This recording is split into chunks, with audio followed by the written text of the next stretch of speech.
کہ آمنہ کا لال سب کے لیے نبی اور رسول بن کر آیا. ذہنوں میں سوال پیدا ہوتا ہے کہ وہ جو سب کے لیے بن کر آیا، وہ جو سب کے لیے بن کر آیا، اس سب میں، کیونکہ اللہ نے قرآن مجید میں کیا فرمایا، انی رسول اللہ الیکم جمیعا، تم سب کی طرف.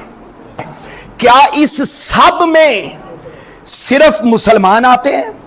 کیا اس سب میں غیر مسلم آتے ہیں؟ کیا اس سب میں صرف انسان آتے ہیں؟ یا اس سب میں حیوانات بھی شامل، حشرات بھی شامل، اس سب میں پہاڑ بھی شامل، جمادات بھی شامل، حشرات بھی شامل، انسان بھی شامل، آسمان بھی شامل، زمین بھی شامل، اس کائنات میں جو کچھ ہے کیا وہ سارا کچھ شامل ہے؟ رب العزت نے فرمایا کنت کنزا مخفیا، میں خود اکیلا تھا، ایک چھپا ہوا خزانہ تھا.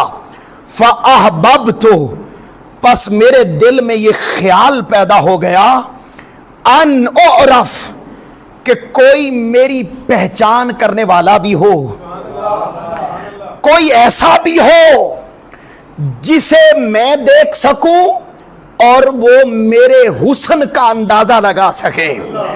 فرمایا کوئی ایسا ہو کہ جو میری تعریف کرے، میری تحمید کرے، میرا پیغام لوگوں تک پہنچائے. تو فرمایا میں نے کیا کیا، قد جاءکم من اللہ نور و کتاب مبین، میں نے پھر کیا کیا، ایک نور بنایا. وہ نور آمنہ کے لال محمد مصطفیٰ کا نور تھا، وہ کتاب مبین، اور اس کے ساتھ میں نے واضح کتاب قرآن بھی اس پر نازل فرما دی.